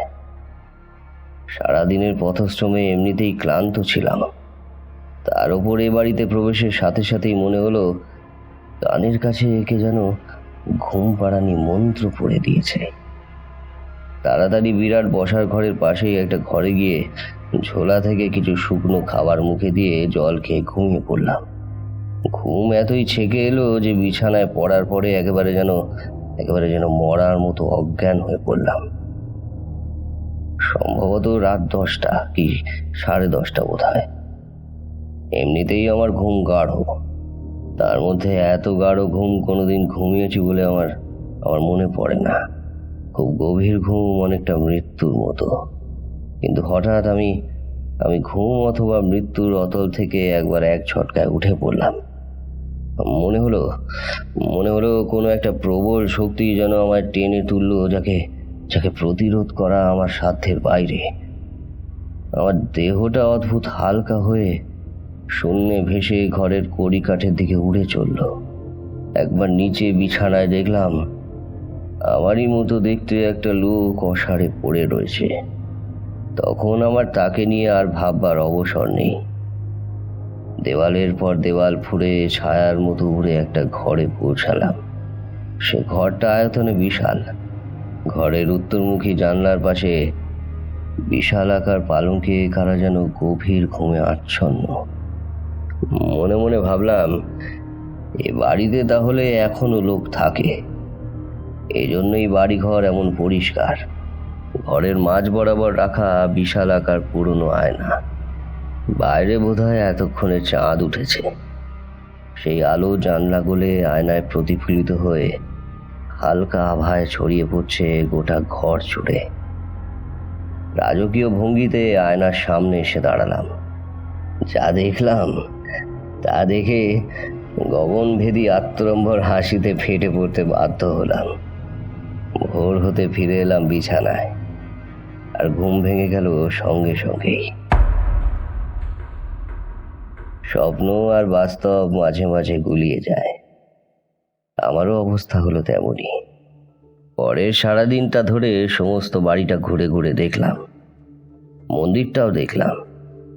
সাহেবের সংগ্রহ থেকে আমার পাওয়া সব জিনিসই এনেছিলাম, সেগুলো মন্দিরে রাখাই ঠিক মনে করলাম। একটা জিনিস পাবো বলে আমার বিশ্বাস ছিল। মন্দিরের ভিতরটা একটু অনুসন্ধান চালিয়ে পেয়েও গেলাম জিনিসটা। কালো কুমারীর দেহে বসনের ছিটে ফোঁটা নেই। মুখটা হাসি হাসি হলেও চোখ দুটো ক্রূর, যেন প্রয়োজনে প্রতিহিংসা চরিতার্থ করতেও যেন এর জুড়ি মেলা ভার। মূর্তিটা হাত পাঁচেকের মতো লম্বা, একটা উঁচু বেদির ওপর সেটা প্রতিষ্ঠিত। মূর্তিটা কোলে তুলে জায়গাটা থেকে সরাতেই নিচের বেদিটার মধ্যে খাপ কাটা গর্তের মুখ বেরিয়ে পড়ল। ঠিক এটাই যেন আমি খুঁজছিলাম। ভিতরে হাত ঢোকাতে যে জিনিসটা আমার হাতে উঠে এলো তা হলো বহুকালের পুরনো কাপড়ে লেখা একটি পাণ্ডুলিপির বিচ্ছিন্ন অংশ, যা এই জমিদার বংশের যুগ যুগ ধরে চলে আসা তন্ত্র সাধনার সাক্ষ্য বহন করে। সাহেবের হাতে যে অংশটা পড়েছিল এটা তার থেকে আলাদা করে রাখা হয়েছিল। আগের অংশ থেকে এই অংশটিকে আলাদা করে এখানে লুকিয়ে রাখা হয়েছিল, যাতে যাতে এর মধ্যে যা লেখা আছে বাইরের কেউ তা জানতে না যায়। কিন্তু আমি এসব অতি পুরনো গোপন ব্যাপার স্যাপার কোন অলৌকিক বলে জানলাম তা নিয়ে মাথা ঘামাবার প্রয়োজন মনে করলাম না। দিনের বাকি অংশটায় সাধকের বৈরাগ্য নিয়ে গ্রামটাও একটু ঘুরে দেখলাম। রাত হতেই আবার সেই ব্যাপার। আমার মধ্যে এক অদ্ভুত দাম্ভিকতা মাথা ছাড় দিয়ে উঠতে লাগলো। ঘুমের মধ্যেও সেই ব্যাপার। রাতের আধারে গোটা দক্ষিণনারায়ণপুর গ্রাম যখন বিদেহী আত্মার শেষ গন্তব্যস্থানের মতো নিপাট, নিস্তব্ধ, নিশুতিতে আপাদ মস্তক ঢেকে আত্মগোপন করে রইল, আমার ঘুমন্ত নিথর দেহ ছেড়ে আমি বেরিয়ে পড়লাম গায়ে সোনার বোতাম লাগানো পাঞ্জাবি, গিলে করা ধুতি আর গরদের শাল গায়ে দিয়ে মন্দিরের উদ্দেশ্যে। রাজকীয় বিছানায় পড়ে রইল আমার ভিখারি বেশি সাধক দেহ। আগামীকাল অমাবস্যা, অর্থাৎ মন্দির প্রতিষ্ঠার তিথি। আজ রাতেই আমার সব কাজ এগিয়ে রাখতে হবে। মূর্তির নিচে লুকানো পুঁথি খুলে পড়তে বসে গেলাম প্রতিমার পদতলে। সাহেবের পাওয়া জিনিসের সাথে আমার নিজের খুকি মায়ের পট রেখেছিলাম এখানে। এখন সেটাকে টান মেরে ফেলে দিলাম অন্ধকারে বাগানের এক কোণায়। প্রাক অমাবস্যার নিকষ কালো রাতেও সেই দুর্বোধ্য হরফে লেখা অর্ধজীর্ণ পাণ্ডুলিপি পড়তে আমার এতটুকু অসুবিধা হলো না। সে অংশে বর্ণনা করা রয়েছে আমাদের 3 পুরুষের কুমারী মেয়ে বলি দেওয়ার পুণ্য ফলে আমার গৃহে কালো কুমারীর অধিষ্ঠানের বর্ণনা। পুরনো দিনের কথা বারবার মনে আসতে লাগলো। ময়মনসিংহের দিনগুলো। এই পাণ্ডুলিপি সামনে রেখেই আশ্বিনী অমাবস্যার রাতে গ্রাম থেকে বিশ্বস্ত চর মানোয়ারকে দিয়ে একটা করে কুমারী মেয়ে ধরে এনে তার হাত পা মুখ বেঁধে হাঁটু দিয়ে পিঠের ওপর চাপ দিয়ে খড়গ বসিয়ে দিতাম গলায়। রক্তের ছিটে এসে পড়তো পাণ্ডুলিপিতে, আর এই রক্তেই এর মধ্যে লুকোনো কালো কুমারীর প্রাণভোমরা একটু একটু করে প্রাণ ফিরে পেত। আমার পূর্বপুরুষেরা এই সাধনা একান্ত গোপনীয়তার সঙ্গে করে এসেছে এতকাল। তারা বছরে এই দিনটায় দেশের নানান জায়গায় ভ্রমণের উদ্দেশ্যে যেতেন। সেখানে রাতের বেলায় একটা করে কচি মেয়ে তুলে এনে জবাই করা এমন কোনো বড় ব্যাপার ছিল না। পরে লাশ গায়েব করে দেওয়া হতো। ঘটনাগুলো নানান জায়গায় হওয়ায় ধরাও পড়েনি কেউ কখনো। কিন্তু আমার ভুল, আমি আমার নিজের জমিদারির মধ্যেই এতকাল সাধনা করেছি অবশ্য গোপন স্থানে। বংশের কোনো মেয়েই কোনোদিনে সাধনার বিষয়ে জানতে পারে না, এটাই নিয়ম।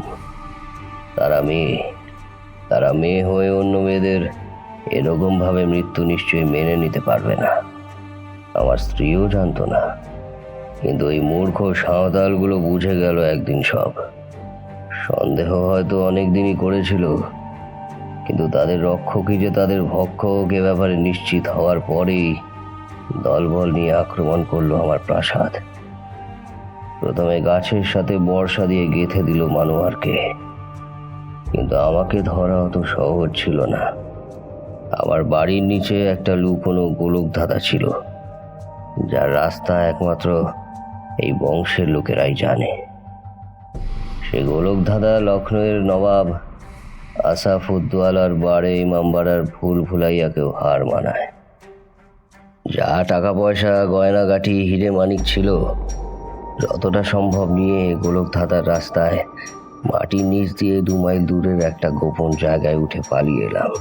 এতে আমার সম্পদ হানি হলেও লাভ হলো একদিক দিয়ে। ইংরেজ সরকার ওসব গুজব মানে না। তারা মানল যে গরিব প্রজাদের জমি ফিরিয়ে দিইনি বলেই আমার প্রাসাদ তারা আক্রমণ করে। আমার মতো কালপ্রিট জমিদারদেরই তো চাই তাদের। ফলে এরকম নিজেদের গরজেই আমায় এই নতুন স্থানে বসিয়ে নতুন জমিদারির পত্তন করে দিল। জমিদারি জমলেও একটা ব্যাপার এসে গেল সামনে, দেবীর প্রতিষ্ঠার সময়।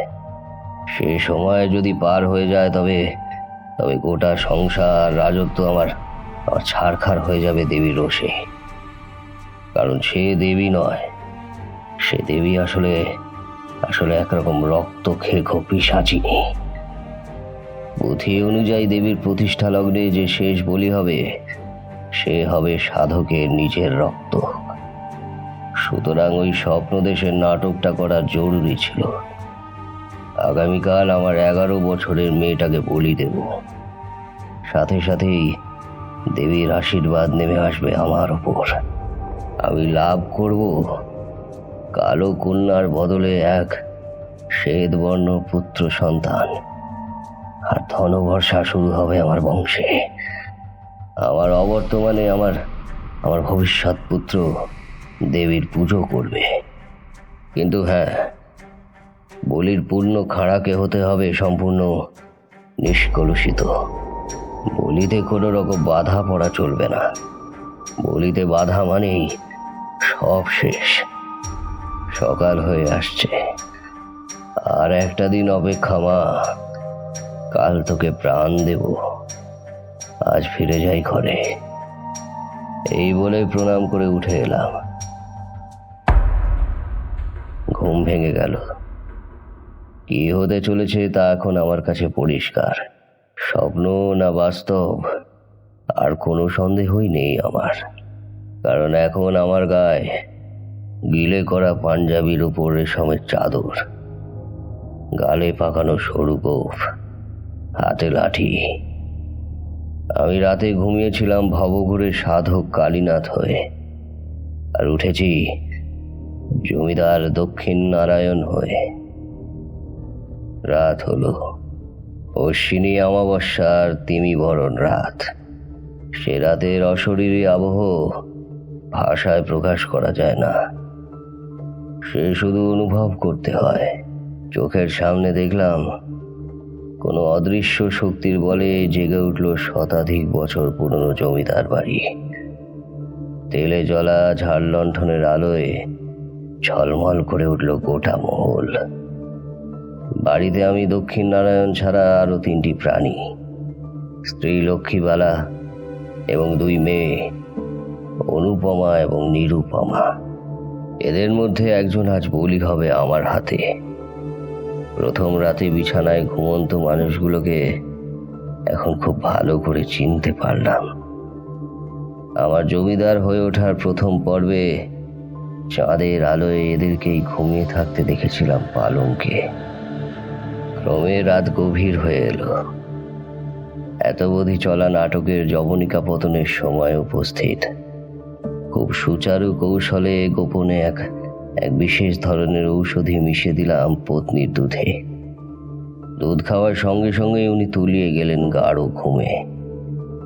মেয়েরা ঘুমিয়ে পড়েছে অনেক আগেই। ঘুমের জড়িবুটি ওষুধ অব্যর্থ কাজ করেছে। আমি চললাম বাড়ির পিছনে মন্দিরের উদ্দেশ্যে। তার আগে পোশাক পরিবর্তন করে রক্তাম্বর ধারণ করলাম। বলির আগে বিধান অনুযায়ী খাড়া পুজো করতে হয়। রক্তচন্দন, চুয়া, রক্ত জবা দিয়ে খড়গ পুজো করলাম। মন্দিরের গর্ভগৃহ, দালান, উঠান ভরিয়ে দিলাম প্রদীপের আলোয়। পুঁথির আসল অংশটা দেবী মূর্তির নিচে গোপন কুঠুরিতে লুকিয়ে রেখে ধ্যানে বসলাম। দেবীর মন্ত্র জপ করতে করতে দুপ্রহর কেটে গেল। অবশেষে উপস্থিত সেই কাঙ্ক্ষিত মুহূর্ত। মন্দির থেকে নেমে বাগানের কালো অন্ধকারে গা মিশিয়ে ঢুকে পড়লাম ভিতর মহলে। শোবার ঘরে চুপি চুপি ডেকে তুললাম দেবীর নৈবেদ্যকে। না, ও এখন আমার ছোট মেয়ে নয়। দেবীর উদ্দেশ্যে প্রদত্ত বলিকে সম্পর্কের বাঁধনে বাঁধলে পাপ হয়। দেবী ক্ষমা করেন না। বাচ্চা মেয়েটা ঘুম ভেঙে উঠে অবাক হয়ে আমার মুখের দিকে চেয়ে রইল। সে বুঝতে পারছে না এত রাতে তার বাবা তাকে কেন ঘুম ভেঙে তুলেছে। আমি বললাম, যাবে না খুকি? আজ যে মূর্তি প্রতিষ্ঠার রাত। সে অবাক হয়ে সুরেলা গলায় জিজ্ঞাসা করলো, কেন মা দিদি যাবে না বাবা? আমি বললাম, ওদের যেতে নেই, তাই তো ওরা ঘুমোচ্ছে। আমার কথায় কি বুঝলো জানি না, বিছানা থেকে নেমে আমার হাত ধরল। দেবী তার নৈবেদ্যের ব্যবস্থা নিজেই করে নেন। বেশি জোর করতে হয় না। হাত ধরে তাকে নিয়ে এলাম মন্দিরে। দেবীর তখন ভিন্ন রূপ। যে কোমল মুখ কারিগর ফুটিয়ে তুলেছিল, সে মুখে এখন বিরাজ করছে ক্রূর রক্তলোভী পিশাচিনীর হিংস্র মুখচ্ছবি। দেখে নিজেই কেমন স্তম্ভিত আর শিহরিত হয়ে উঠলাম। তবু আমার পিছু হটলে চলবে না। মেয়েকে হাত ধরে আসনে বসিয়ে তার সামনের আসনে মুখোমুখি বসলাম আমি। নৈবেদ্য পুজোর কিছু বিধি আছে, তার সমাপন করে দেবী মূর্তির পদতলে বসানো হাঁড়ি কাঠের দিকে অঙ্গুলি নির্দেশ করলাম। আমার 11 বছরের মেয়ে ও জিনিসে কি হয় জানে না। শুধু পাশে রাখা চকচকে খাড়াটা দেখে একটু ভয় পেয়ে গেল। তার মাথা হাঁড়ি কাঠে লাগিয়ে আগর টেনে দিলাম। গলায় চাপ পড়তেই ভয় মেয়েটা চিৎকার করে উঠল। আমার খড়গ তখন ঊর্ধ্বমুখী, কিন্তু হঠাৎ একটা চিৎকারে বাগানের অন্ধকারের দিকে চোখ চলে গেল। মন্দিরের প্রদীপের আবছা আলোয় দেখলাম উদ্ভ্রান্ত হয়ে এদিকেই ছুটে আসছে আমার গিন্নি। মাতৃস্নেহ আর কাকে বলে! নইলে যা ওষুধ দিয়েছিলাম, গোটা একদিন পড়ে পড়ে ঘুমানোর কথা, আর ততক্ষণে আমার কাজও মিটে যাওয়ার কথা অবাধে। এদিকে মেয়েটাও হাঁড়ি কাঠে আটকানো অবস্থায় হাত পা ছুড়ে কাঁদছে। ওদিকে ওর মাও ছুটে আসছে। উদ্ভ্রান্ত হয়ে জোরে নামিয়ে দিলাম আমার হাতের খড়গটা। অব্যর্থ লক্ষ্য হেনে কুচ করে ধর থেকে ছোট্ট মাথাটা আলাদা হয়ে গেল। ছোট্ট শরীরটা বার কয়েক কেঁপে উঠে থেমে গেল নিথর হয়ে। মাথাটা গড়িয়ে পড়ল একদিকে। ছিটকে আসা রক্তে ভেসে গেল আমার দেহ আর দেবীর সারা গা। কিন্তু ততক্ষণে মন্দিরে ঢুকে পড়েছে আমার গিন্নি। ও কি ওর হাতে ধরা ধারালো একটা কাটারি। আমার বড় মেয়েও ছুটে এসেছে পিছন পিছন। কোনো কিছু না বলে চোখে মুখে সহস্র ঘৃণা মেখে দুর্দমনীয় আক্রোশ চালিয়ে দিল আমার দিকে। প্রায় 1 হাত লম্বা দা আমার গর্দানে কোপ বসাতে গিয়ে গলায় লেগে পড়ল দেবীর গায়ে। সঙ্গে সঙ্গে যেন কেঁপে উঠল সমস্ত বাড়ি ঘর ধরাধাম। বুঝলাম দেবীর গায়ের এ আঘাতের পরিণাম ভয়ঙ্কর, কিন্তু ততক্ষণে যা হওয়ার হয়ে গেছে। আমার গলার একটা বিশেষ কোণ করে কেটে গেছে গায়ের আঘাতে। ইঙ্কি দিয়ে বেরোচ্ছে গাঢ় লাল রঙের তরল। বুঝতে পারছি মৃত্যু আসতে আর বেশিক্ষণ নয়, আর দাঁড়িয়েও থাকতে পারবো না, হয়তো টলে পড়ে যাব শিগগির। আমিও জমিদার দক্ষিণ নারায়ণ, যে নিজের আদরের ছোট মেয়েকে অর্থ, সিদ্ধি, প্রতিপত্তি আর পুত্র লাভের আশায় খুন করতে পারি, সেই আমি নিজের হত্যার প্রতিশোধে তো পৃথিবীর সবচেয়ে ঘৃণ্যতম কাজটাও করতে পিছপা হব না। হাতের খাড়াটা চালিয়ে দিলাম স্ত্রীর গলা লক্ষ্য করে। আর্তনাদ করার আগেই তার 2 টুকরো দেহটা লুটিয়ে পড়ল মাটিতে। আমার বড় মেয়ে এত কিছু দেখে এতক্ষণ বোধহয় আতঙ্কে হতবাক হয়ে পড়েছিল। এখন সে মা বলে ছুটে আসতে গেল, কিন্তু আমার অস্ত্র তাকেও ক্ষমা করল না। টলায়মান পা নিয়ে মন্দির থেকে বেরোতে গিয়ে বাগানের আগেই লুটিয়ে পড়লাম। প্রাণ পাখি ছেড়ে যাওয়ার আগে শুধুমাত্র কর্কশ নারী কণ্ঠের আস্ফালন শুনতে পেলাম। মরক নেমে আসবে, আমায় আঘাত করার ফল ফলতে শুরু করবে শিগগির। এই গ্রাম আমি খেয়ে ফেলবো, তারপর আমি বাস করব এই খড়গে। যেই খড়গে হাত লাগাবে তার জীবনেই নেমে আসবে আমার অভিশাপ। কিন্তু এর মধ্যেই একটা অদ্ভুত ব্যাপার লক্ষ্য করলাম। বাগানের এক কোণায়, যেখানে আমি ছুঁড়ে ফেলে দিয়েছিলাম আমার খুকিমার পট, সেখান থেকে ঠিকরে আসছে এক অদ্ভুত জ্যোতি। এসে যেন ঘিরে ধরেছে আমাকে। অদ্ভুত মায়াবী এক গম্ভীর কণ্ঠ তখন স্তোত্র পাঠ করছে।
এর মাঝেই ধীরে ধীরে কোথায় যেন হারিয়ে যেতে লাগলাম।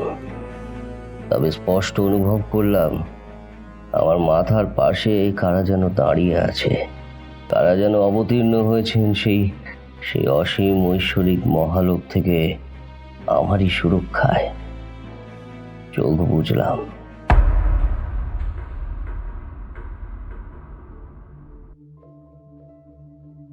তিন মাস এরপর পাগলের মতো হয়ে ঝাড়গ্রাম সদর হাসপাতালে চিকিৎসাধীন ছিলাম। এরপর বহুদিন লেগেছিল ধাতস্থ হতে।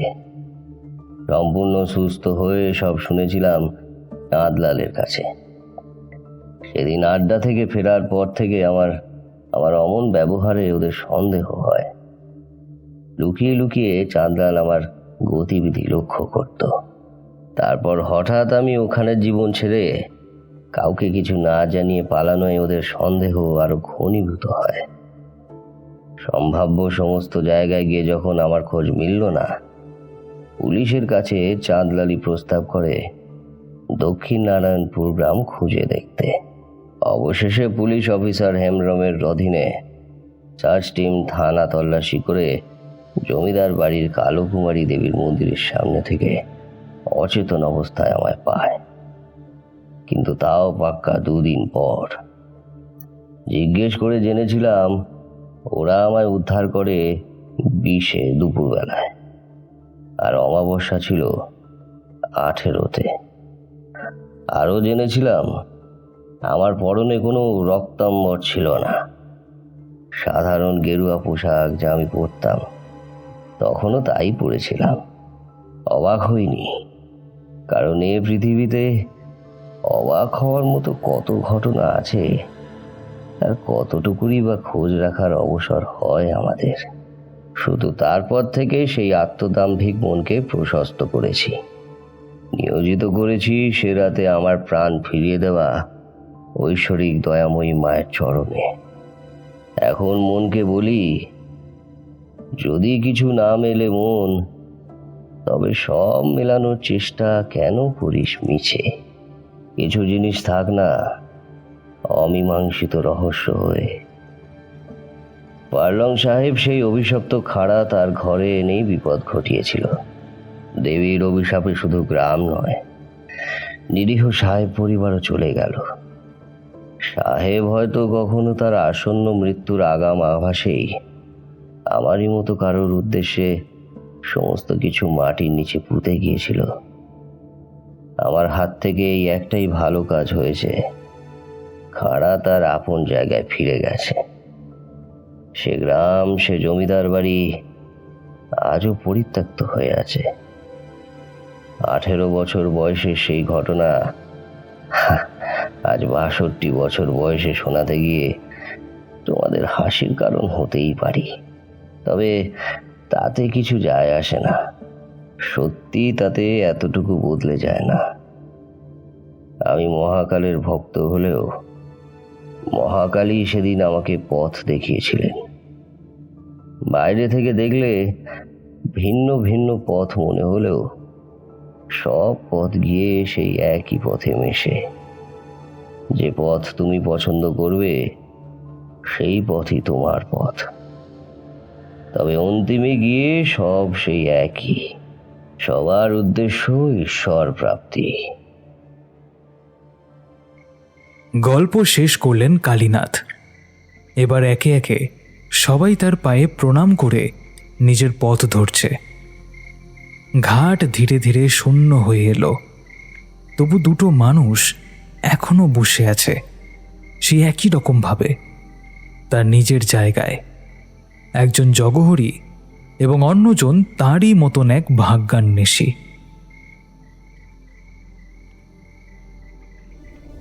শুনছিলেন কালীনাথ তান্ত্রিকের গল্প ডুমগড়ের বিভীষিকা। আজকের গল্পটি কেমন লাগলো অবশ্যই কমেন্ট করে জানাবেন এবং আমাদের চ্যানেলটিকে সাবস্ক্রাইব করতে ভুলবেন না। গল্পের সূত্রধর আমি জয়। গল্প পাঠ এবং বিভিন্ন চরিত্রে শুভদীপ্ত, সৃজন, নীল এবং জয়। শব্দ সংযোজন প্রিয়াঙ্কা। আবহ তরঙ্গ studio. Poster design JD productions. সমগ্র পরিচালনা এবং ব্যবস্থাপনায় সৃজন, অভিক। আমরা হাজির হব আবার নতুন কোনো গল্প নিয়ে। ততদিন সকলে সুস্থ থাকবেন।